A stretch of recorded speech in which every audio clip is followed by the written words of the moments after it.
Namaskar. I'm Harpreet Kaur and I welcome you all to a live and interactive session.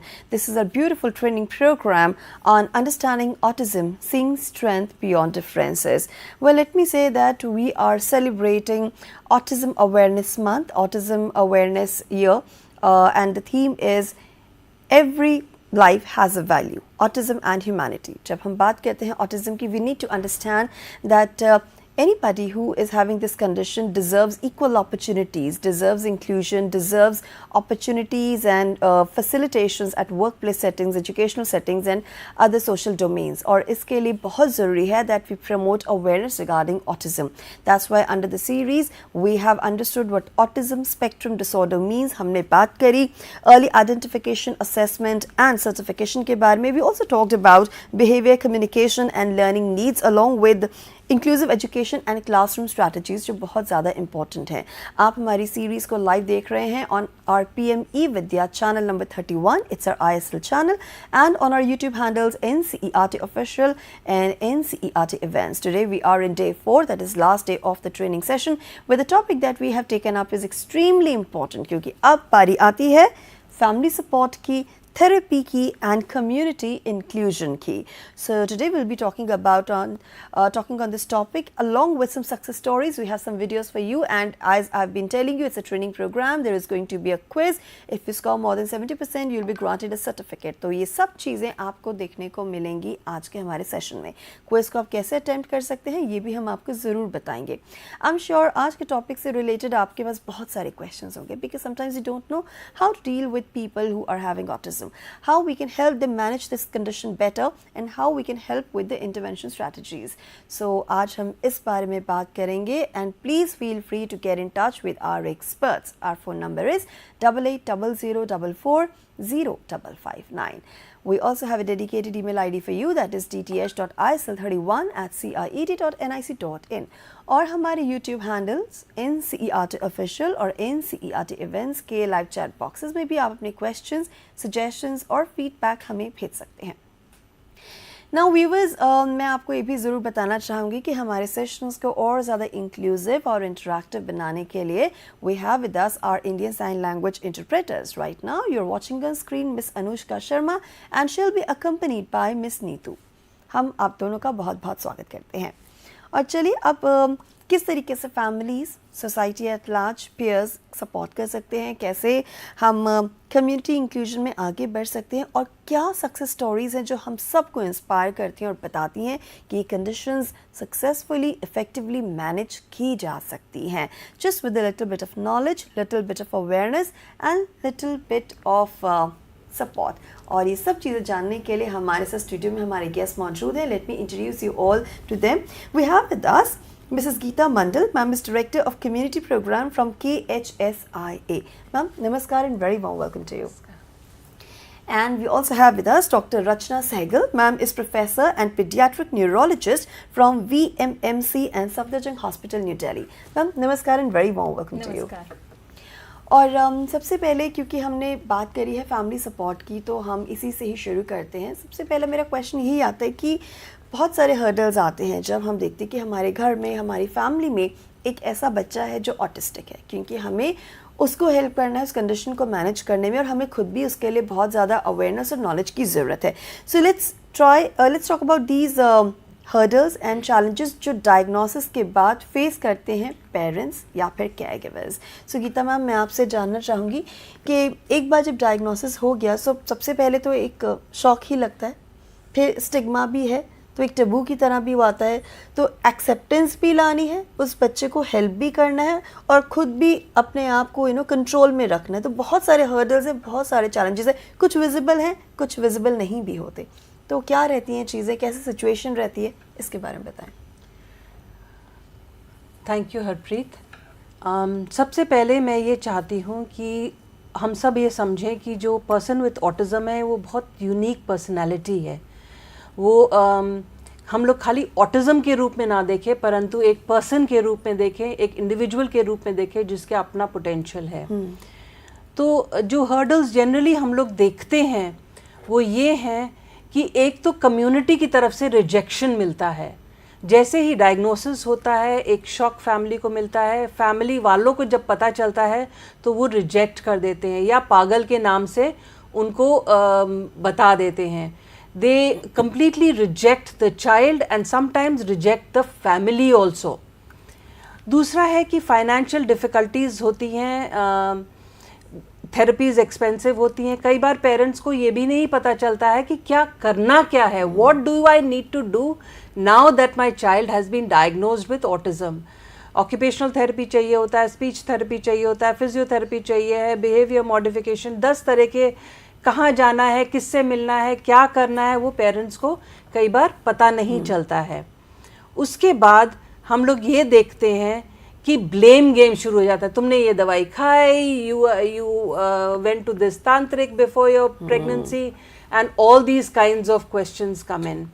There's also confusion because autism, though now it is a little more known than it was before, autism, what is autism? And the question that follows it, is there a cure?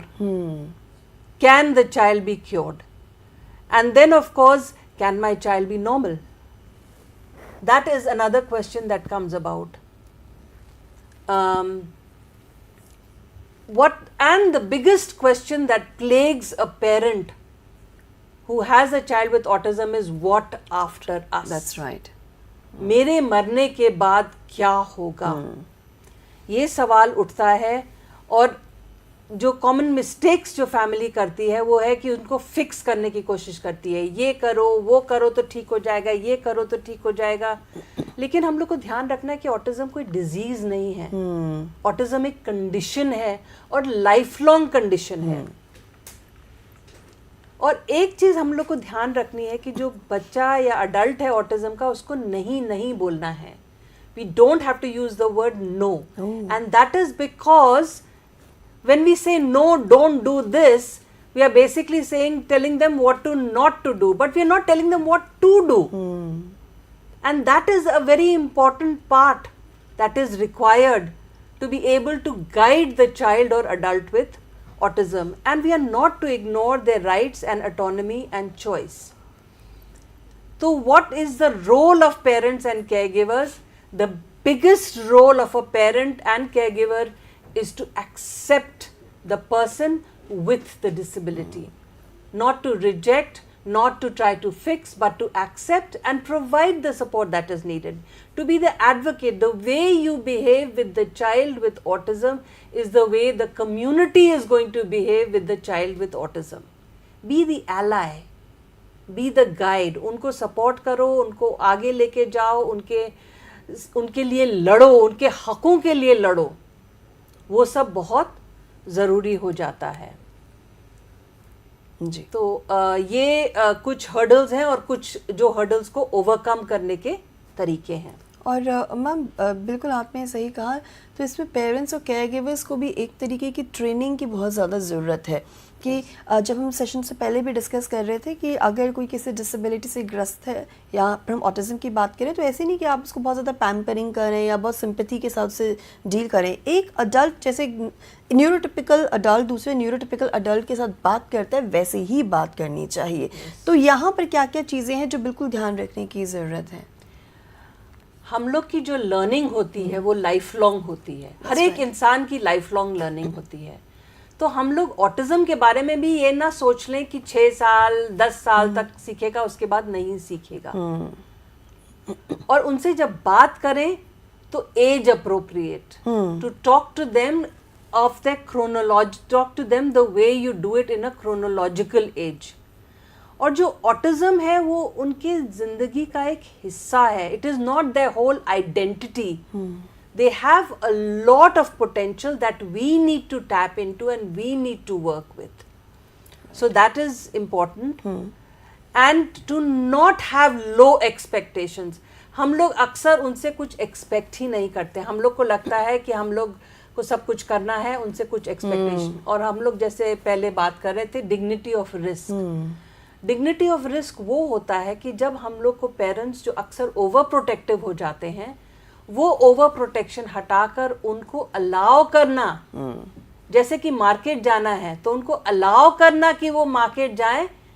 उनको पहले सिखाना है फिर उनको अकेले भेजना है, तो there is a risk involve, जो कि हर एक के साथ, न्यूरोटिपिकल्स के साथ भी इनको होता है कि हम लोग, जब मेरा बेटा पहली बार मेट्रो गया तो मुझे एक टाइम आया जब उसको अकेले भेजना पड़ा, तो वैसे ही अलाउ करना है। उनको सपोर्ट्स देने हैं जिनको ऑटिज्म है, उनको शेड्यूल्स, सोशल स्टोरीज, बहुत तरीके हैं जो सपोर्ट देने हैं, और उनको वैल्यूड सोशल रोल समाज में देना है, एक होस्ट के तरीके से, एक गेस्ट के तरीके से, एक अडल्ट सन, जाओ ये सब्जी लेकर आओ, जाओ यहाँ पर इनको ये नोटिस देकर आओ, चलो वोट करते हैं, आज वोटिंग राइट्स भी हैं सब पर्सन्स विद डिसेबिलिटीज़ के साथ। उनको छुपाइए मत, उनको बंद मत करके रखिए, उनको फुल फ्रीडम दीजिए। और जो सबसे बड़ा सवाल हम लोग के पास उठता है वो ये है, हमारे बाद क्या? रेसिडेंशियल प्लेस, हमारे मरने के बाद क्या होगा? एक ट्रस्ट फंड सेटअप करेंगे कि फैमिली मेंबर्स देखेंगे जी। और एक चीज़ याद दिलाना चाहती हूँ कि ये आपकी गलती नहीं है, इट्स नॉट योर फॉल्ट।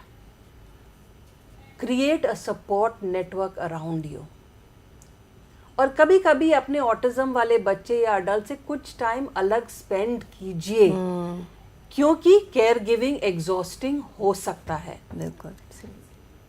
और सिबलिंग्स को इग्नोर मत कीजिए। अक्सर कई बार देखा जाता है सिबलिंग्स बहुत ही ज़्यादा इग्नोर करते हैं अपने सिबलिंग को जिसको डिसेबिलिटी है, क्योंकि पेरेंट्स इग्नोर करते हैं सिबलिंग को, या भाई को या बहन को इग्नोर करते हैं, क्योंकि वो अपना पूरा अटेंशन उस ऑटिज्म वाले बच्चे पे या अडल्ट पे लगा देते हैं।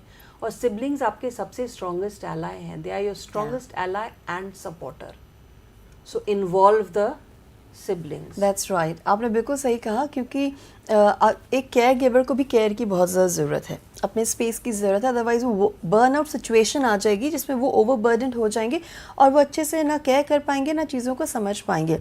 अब ये तो एक बहुत ही चैलेंजिंग फेज़ होता है जब एक असेसमेंट हो गया, एक डायग्नोसिस हो गया, एक्सेप्टेंस करनी है और चीज़ें सीखनी है, लेकिन कहीं ना कहीं मुझे लगता है अगर हम पहले से ही रेड फ्लैग्स को जान ले, समझ ले, तो उतनी जल्दी अर्ली आइडेंटिफिकेशन होगा और शायद चीज़ें मैनेजेबल हो सकती हैं। डॉक्टर रचना, मैं आपसे जानना चाहूँगी, क्योंकि जब भी हमें नॉर्मल भी कोई खांसी ज़ुकाम होता है तो हम हर बार डॉक्टर के पास नहीं जाते हैं, और छोटे छोटे बिहेवियरल अगर इश्यूज़ भी देखते हैं तो सोचते हैं बच्चा ज़िद्दी है या बात नहीं मान रहा है। लेकिन अगर हमें वाकई सीरियसली ऑटिज्म को समझना है तो वो कौन से रेड फ्लैग्स हैं जो इनके बारे में पता होना चाहिए, ताकि घर पे सबसे पहले तो पेरेंट्स पॉइंट ऑफ कांटेक्ट है, वो अर्ली आइडेंटिफिकेशन किया जा सके घर के लेवल पर। बिल्कुल, आपने बहुत अच्छा सवाल पूछा है हरप्रीत, क्योंकि अगर इस ऑटिज्म कंडीशन का अर्ली डायग्नोसिस हो जाता है तो जो डेवलपमेंटल एज होती है न्यूरोनल प्लास्टिसिटी की, उस दौरान में इंटरवेंशन की जा सकती है। और अब इतना ज़्यादा आइडेंटिफाई हो रहा है कि इवन पहले साल ऑफ लाइफ में भी कुछ चिन्ह होते हैं जिससे आइडेंटिफाई कर सकते हैं कि बच्चे को शायद ऑटिज्म है।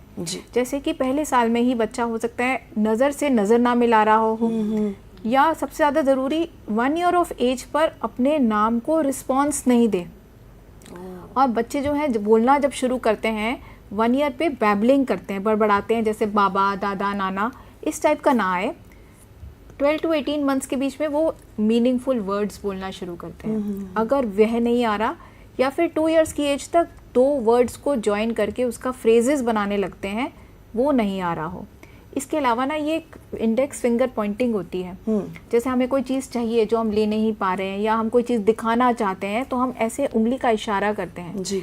ये यूजुअली 14 महीने तक आ जाती है। यदि ये ना आए तो ये भी एक रेड फ्लैग साइन है।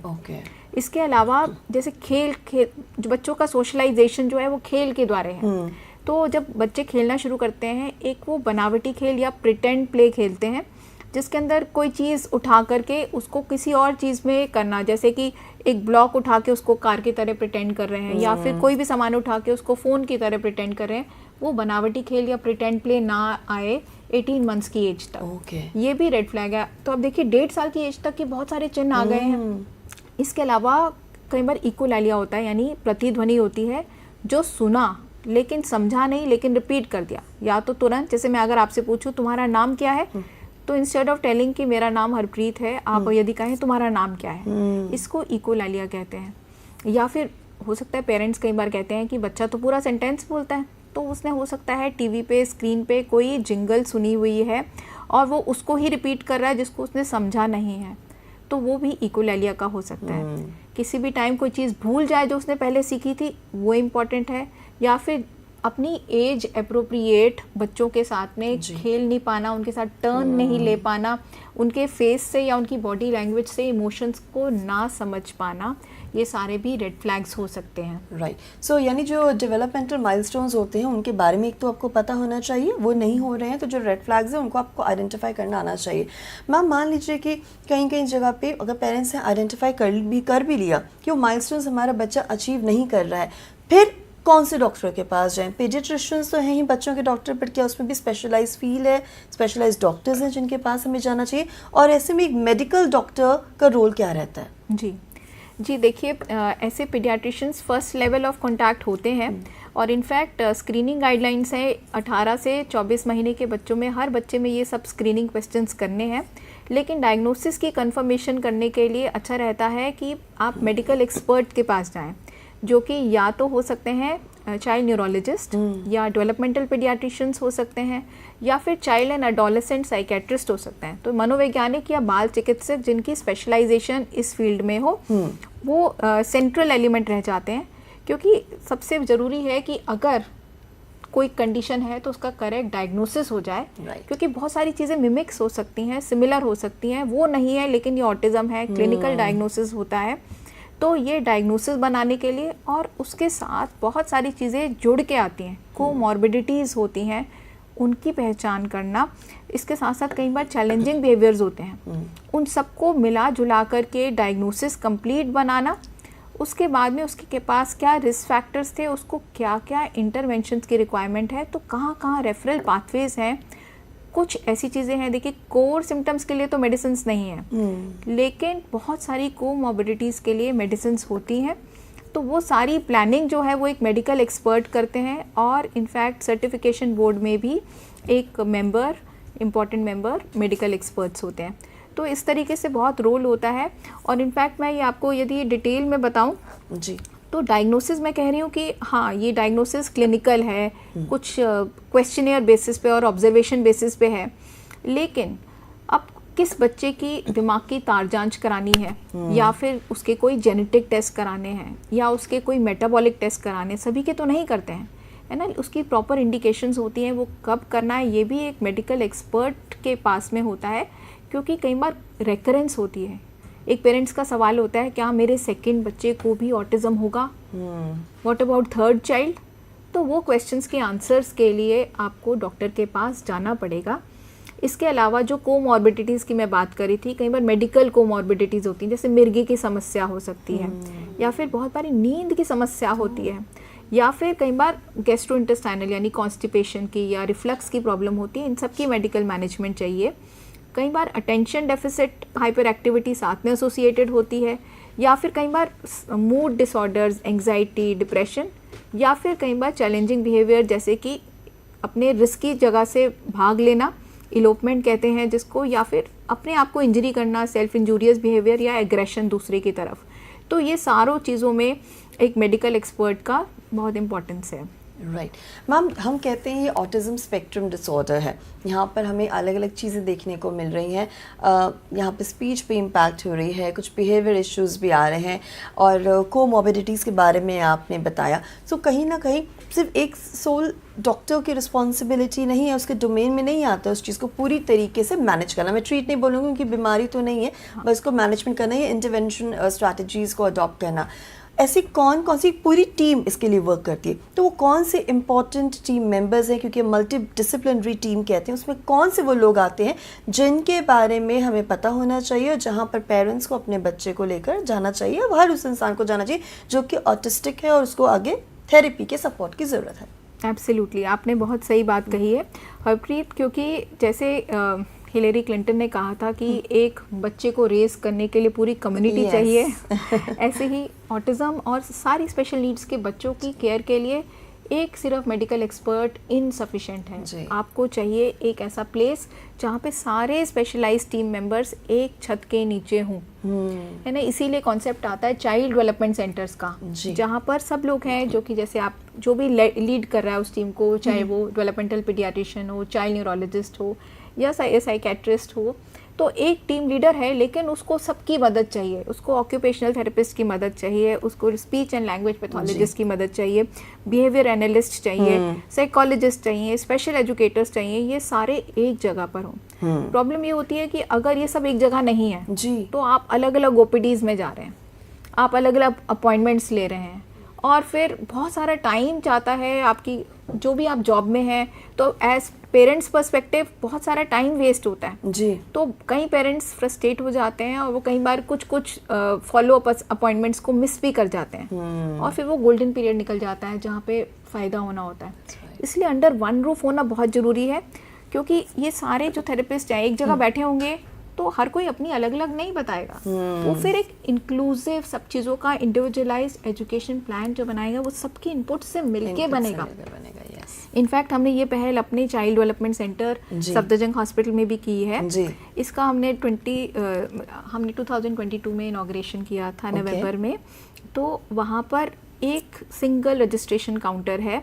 हमारे स्टैंडर्डाइज्ड ऑपरेटिंग प्रोसीजर्स हैं, SOPs हैं, जो हमारे मेडिकल सुपरिटेंडेंट और प्रिंसिपल मैम ने रिलीज़ किए थे, और उसमें एक ही जगह पर पेरेंट्स वेटिंग से लेकर के उनका ग्रोथ मॉनिटरिंग, उनका विजन असेसमेंट, हियरिंग असेसमेंट, इसके साथ साथ साइकोलॉजिकल असेसमेंट, OT असेसमेंट्स, और जिसको चाहिए हो कि अगर तारजान चाहिए, इलेक्ट्रोएंसेफ्लोग्राम या फिर नर्व कंडक्शंस या विजन की टेस्टिंग के लिए विजुअल इवोक्ड पोटेंशियल्स चाहिए हो, उन सब की सारी सुविधाएं एक जगह उपलब्ध हैं। बच्चों को जब हम असेसमेंट करते हैं तो एक सिंगल वन वे मिरर होता है, उसकी भी वहाँ पे फैसिलिटी अवेलेबल है। बहुत सारे टॉयज़ हैं, बच्चों के हिसाब से किताबें हैं जिनसे उनको सोशल स्टोरीज़ की वे में हम सिखा सकते हैं। एंड इनफैक्ट हमारे पास सेंसरी इंटीग्रेशन के लिए तरह तरह की लाइट्स की अरेंजमेंट, टेक्सचर्स की अरेंजमेंट, थेरेपी ब्रशेस, ये सब चीज़ें अवेलेबल हैं। और हमारे पास एक बिहेवियर एनालिस्ट भी हैं जो कि बहुत सारी चीज़ों को लेकर के उनके ABC चार्टिंग भी करती हैं। और हमारी स्पेशल एजुकेटर जो हैं वो पजल्स के ज़रिए से, और हमारी स्पीच लैंग्वेज पैथोलॉजिस्ट ना केवल ओरल एक्सरसाइजेस सिखाती हैं, कई बार जो बच्चे नॉन वर्बल होते हैं उनको पिक्चर एक्सचेंज कम्युनिकेशन से भी सिखाती हैं। और इनफैक्ट हमारी एक जो स्टूडेंट है वो आजकल विजुअल शेड्यूल, जिससे कि नींद बच्चों की ठीक हो सके, क्योंकि नींद अगर बच्चे की ठीक नहीं है, पेरेंट्स की ठीक नहीं होगी, उनका पूरा लाइफ एक तरह से पूरा घूम जाता है। बिल्कुल। तो वो भी वो उस चीज़ के साथ में सिखा रही हैं। बिल्कुल। अगर हम न्यूरोटिपिकल लोगों की बात करें तो भी अगर हमें नींद प्रॉपर नहीं मिल रही है, हमारी बॉडी को रीसेट होने की बहुत ज़रूरत है, उसका रिपेयर नहीं हो पा रहा है, हम रिचार्ज नहीं कर पा रहे हैं खुद को, तो ये सबसे बड़ी अच्छी चीज़ है कि ma'am under one roof everything is available, you don't have to run from pillar to post. क्योंकि एक पेरेंट जो है वो ऑलरेडी बहुत चैलेंजिंग सिचुएशन से गुजर रहा है, उसके बाद अगर उसे अलग अलग जगह जाना पड़े, अलग अलग तरह के उसको इंटरवेंशन मिले जो उसको समझ ना आए, तो वो चीज़ें और ज़्यादा कॉम्प्लिकेटेड हो सकती है। जैसे आपने बोला कि इस मेस में गोल्डन पीरियड भी मिस हो सकता है। सो यहाँ पर मैम बहुत एक इम्पॉर्टेंट रोल आ जाता है जितनी भी स्ट्रैटेजीज अडॉप्ट की जाती हैं इस कंडीशन को मैनेज करने के लिए। तो क्या मैम वो कॉम्प्लीमेंट्री, ऑल्टरनेटिव और इंटीग्रेटिव स्ट्रैटेजीज हैं और उनका क्या रोल है? क्या मतलब अलग अलग पर्टिकुलर मतलब डिज़ाइन की गई है किसी अलग अलग तरीके के फेस के लिए या अलग अलग तरह की रिक्वायरमेंट के लिए? इसके बारे में बताएं। तो देखिए, जैसे मॉडर्न मेडिसिन जो है वो आजकल के परावेश में वो मेन स्ट्रीम ट्रीटमेंट मानी जाती है जी। अब इस मेन स्ट्रीम ट्रीटमेंट में जो कोर सिम्टम्स हैं, जैसे कि सोशल कम्युनिकेशन के जो चैलेंजेस हैं या फिर जो हमारे रेपिटेटिव बिहेवियर्स हैं उनके जो चैलेंजेस हैं, उसके लिए इस मेन स्ट्रीम में कोई मेडिसिन्स का इलाज नहीं है ना। तो इसलिए बहुत बार पेरेंट्स जो होते हैं, इनफैक्ट कई स्टडीज़ ने बताया है कि 50 से लेकर 95% लोग भी कुछ ऑल्टरनेटिव या कॉम्प्लीमेंट्री तरफ जाते हैं। इसलिए और वो बहुत बारी जो ट्रीटिंग डॉक्टर्स या ट्रीटिंग टीम होती है उनको नहीं पता होता कि वो और किस दिशा में जा रहे हैं, उसकी जानकारी होना बहुत ज़रूरी है। इसलिए ज़रूरी है क्योंकि हाँ, कईयों का बेनिफिट हो सकता है जो प्रूवन है, और कई बिल्कुल भी हार्मफुल भी हो सकती हैं या किसी का पैसे खर्च हो जाते हैं लेकिन फ़ायदा कुछ नहीं होता। तो इसलिए ये मुझे लगता है प्रोएक्टिवली डिस्कस करना बहुत ज़रूरी है। पेरेंट्स के लिए भी ज़रूरी है कि वो डॉक्टर से बात करें कि हम ये सोच रहे हैं तो ये ठीक है या नहीं है, और इनफैक्ट डॉक्टर्स भी ये पूछें कि आप अगर कुछ और ले रहे हो या कुछ और सोच रहे हो तो वो समय रहते हैं हम डिस्कस कर लें, है ना। तो इसके अंदर अगर हम देखें तो कुछ जो है एक्सपेरिमेंटल इंडिविजुअल बेसिस पे यूज़ कर सकते हैं, जिनका कुछ बेनिफिट स्मॉल साइज़ के लोगों में देखा गया है। तो जैसे कि पेट थेरेपी है ना, उससे इमोशंस में इम्प्रूवमेंट आई गई है। ड्रामा थेरेपी से सोशल इंटरेक्शन में देखा गया इम्प्रूवमेंट्स। म्यूज़िक थेरेपी, उससे बहुत बारी जो हमारे चैलेंजिंग बिहेवियर्स होते हैं उसमें इम्प्रूवमेंट देखी गई है। मसाज से जैसे सेंसरी बहुत हाइपर एक्टिव जो बच्चे हों उनके लिए इम्पोर्टेंस देखी गई है। योगा और एक सेंसरी इंटीग्रेशन थेरेपी, ये चीज़ों में कुछ बेनिफिट देखा गया है। तो जो पेरेंट्स कीन हो वो इनमें से कुछ अडॉप्ट कर सकते हैं जो उनके लिए सूटेबल हो। इसका मतलब ये नहीं है कि हर कोई एक पेट डॉग रख लेगा, उनको देखना है उनके पास में उतना स्पेस है, उतना उनके पास टाइम है कि वो ये सब कर सकते हैं। तो हर एक को अपनी सिचुएशन के हिसाब से देखना पड़ेगा कि इनमें से वो क्या सूटेबल हो सकता है उनके लिए, in supervision of a medical expert जी। इसके अलावा कई है जो इनफैक्ट या तो मतलब क्लियर कट रिकमेंडेड नहीं है कि उनसे हार्म हो सकता है, जिसके अंदर मैं कहूँगी कि एक्यूपंक्चर, B12 के इंजेक्शन, ऑडिटरी इंटीग्रेशन थेरेपी।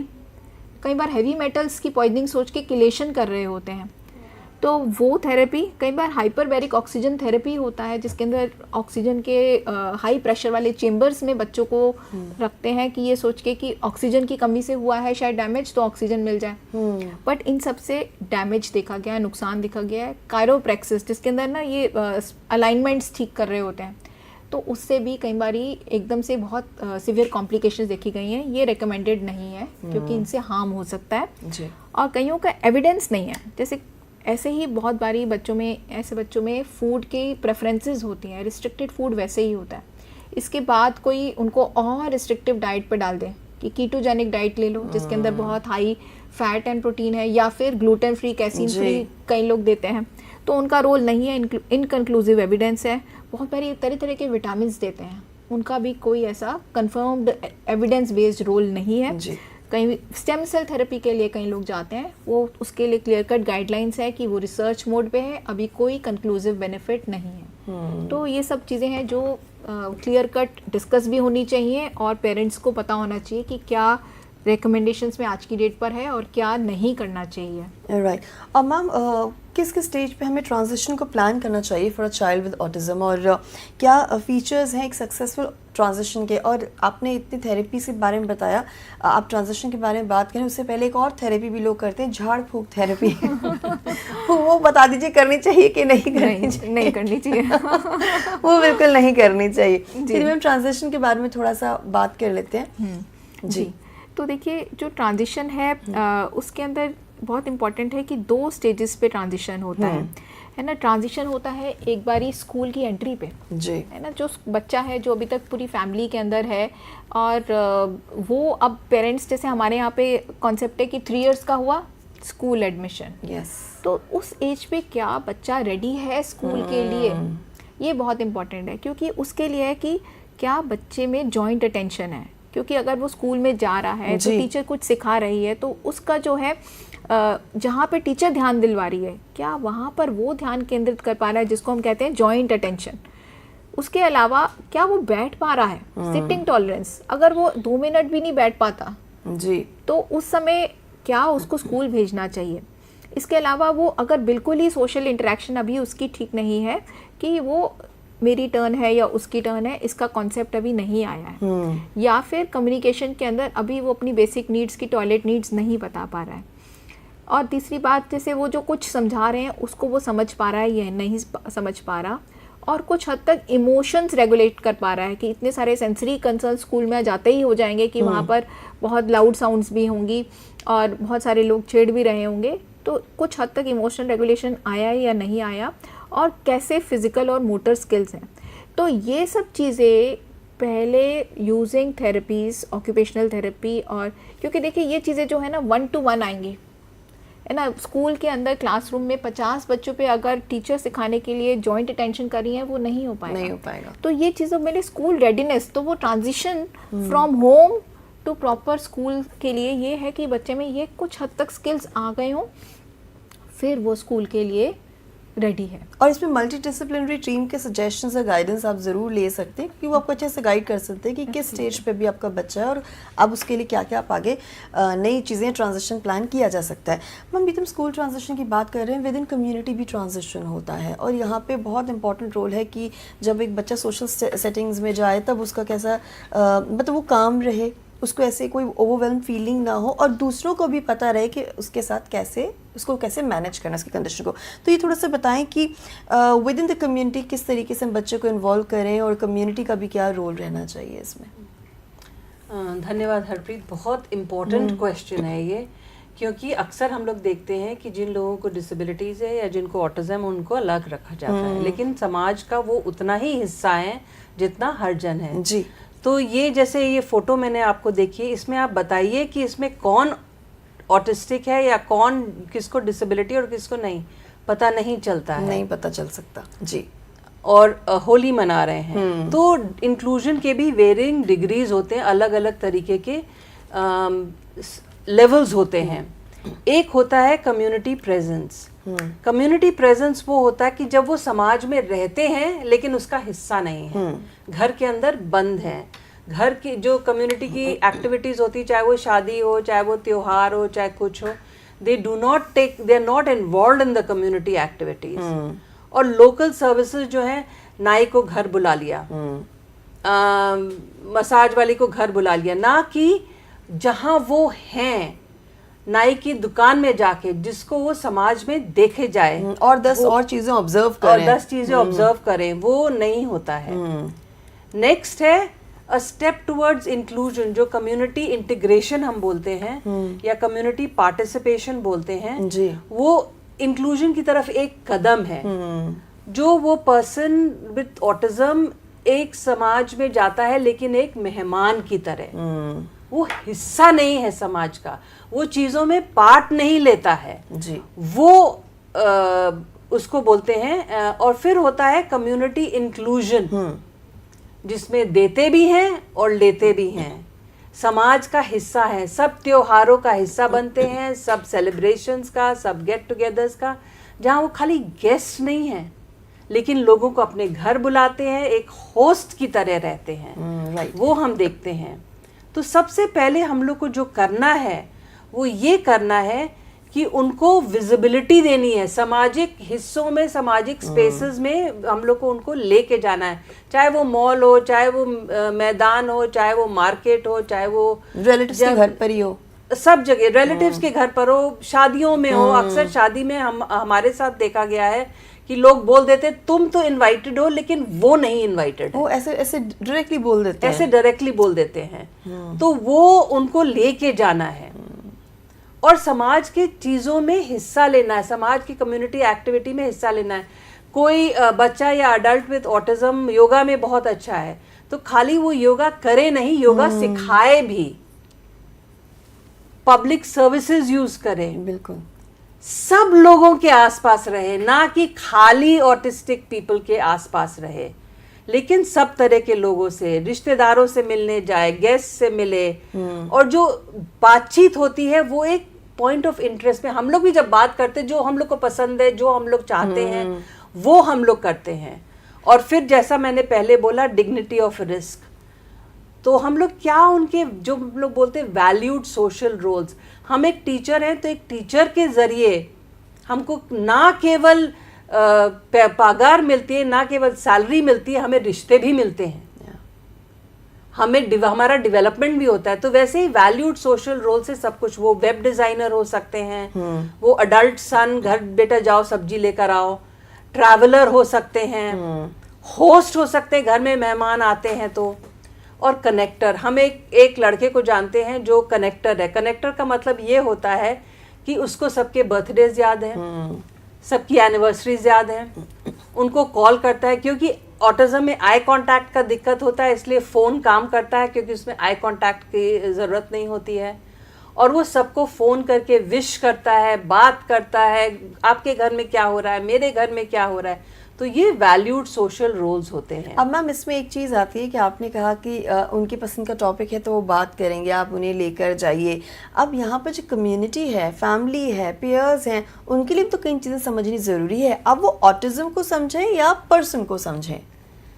सबसे पहली चीज़ ये है कि वो पर्सन को समझें, क्योंकि वो इंडिविजुअल है। कहते हैं when you see one person with autism you see one person with autism, क्योंकि ऑटिज्म एक स्पेक्ट्रम डिसऑर्डर है। तो उनको इन्वॉल्व करना, समाज को भी उनको इन्वॉल्व करना, उनसे दोस्ती करना। अक्सर हम लोग देखते हैं जिनको ऑटिज्म होता है उनके दोस्त बहुत कम होते हैं या नहीं होते हैं। तो दोस्ती करिए उनसे, उनको समाज में कई बार लेके जाइए बिना माँ बाप के।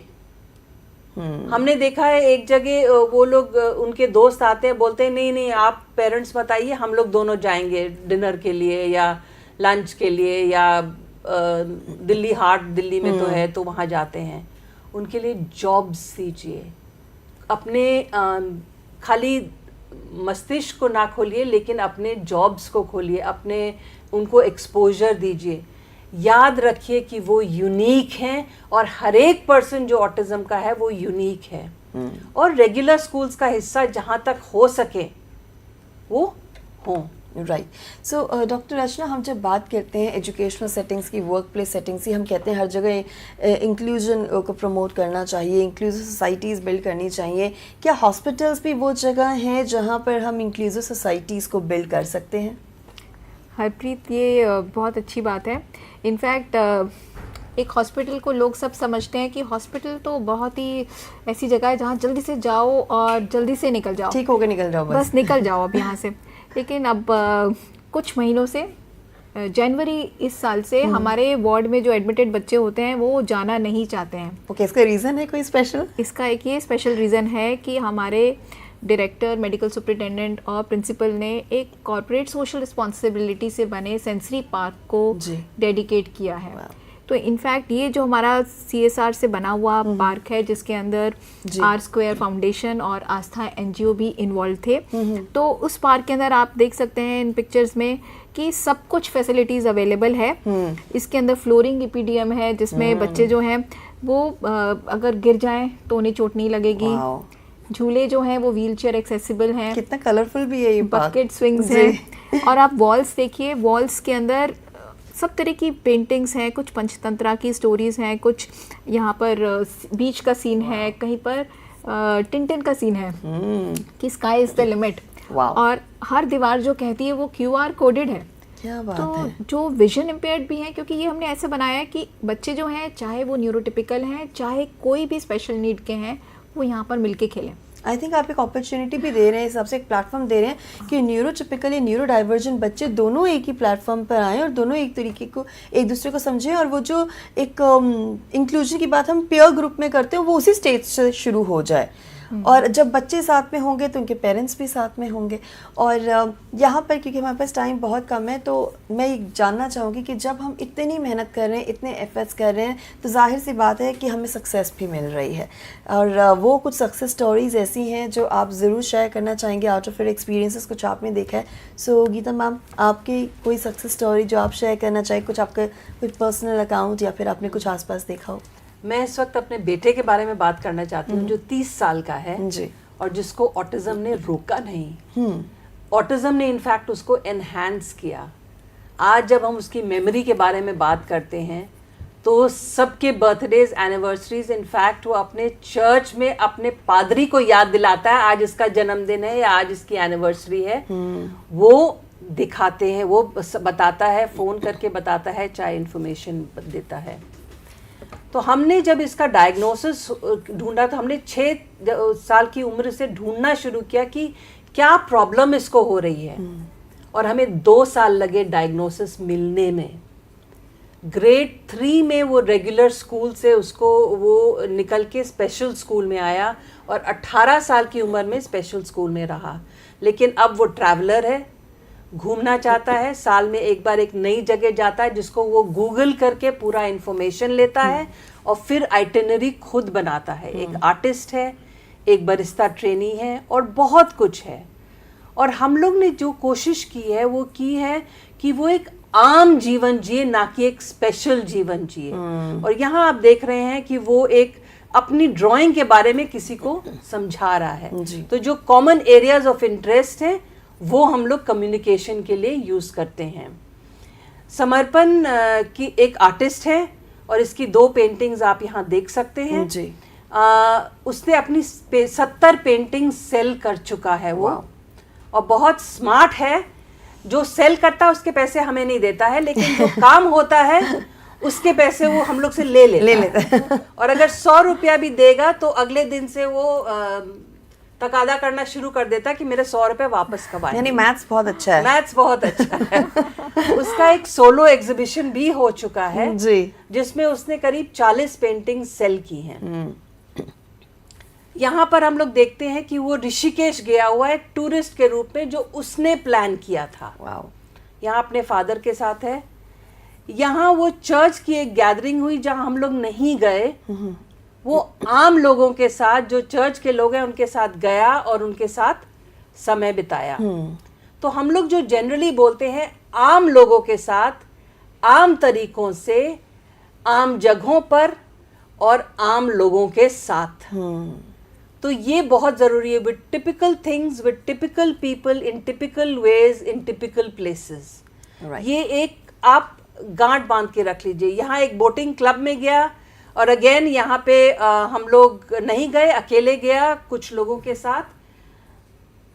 और यहाँ पर एक वो आर्टिस्ट है, लेकिन उसकी एक स्किल और बढ़ गई जब उसको अपना आर्टवर्क किसी ग्रुप को समझाना पड़ा। तो वो उसको समझा रहा है और बता रहा है कि उसने क्या आर्टवर्क किया है। वाओ। और लास्टली मैं ये बोलना चाहती हूँ कि अब वो कॉन्फ्रेंसेस में बोलता है। इनफैक्ट यहाँ पर एक कॉन्फ्रेंस थी जिसमें उसने अपने आर्टवर्क के थ्रू लोगों को बताया कि किस तरह सब लोग समान हैं। जो वेजिटेबल वेंडर है वो भी हेल्पर है, जो पुलिसमैन है वो भी हेल्पर है, और दोनों बराबर हैं और दोनों की समाज में ज़रूरत है। तो यहाँ हम लोग देखते हैं कि वो एक स्पीकर के रूप में, एक कॉन्फ्रेंस स्पीकर के रूप में देखते हैं। राइट, यानी कि अगर उनको उनके इंटरेस्ट का टॉपिक मिल जाए तो वो बोलते हैं, खुद को एक्सप्रेस करते हैं और लोगों को कन्विंस भी कर सकते हैं अपनी आइडियाज़ से, बहुत डीप थिंकिंग से। डॉक्टर रचना, आप एक मेडिकल प्रैक्टिशनर हैं, आपने तो पेशेंट्स के साथ भी डील किया है, पेरेंट्स के साथ भी डील किया है, और बहुत सारे इनोवेशन स्ट्रैटेजीज़ और इनोवेटिव और मैं कहूँगी इंटरवेंशन स्ट्रैटेजीज़ के साथ आप आगे बढ़े हैं। आपके हिसाब से कोई ऐसी सक्सेस स्टोरी जिसने एक इम्पैक्ट डाला हो, आपको याद हो, या फिर आपको लगता है कि इसका वाकई एक टर्निंग पॉइंट रहा है किसी की लाइफ में, और एक रोल मॉडल वो पर्सन हो सकता है या वो एग्जाम्पल सोसाइटी के लिए हो सकता है?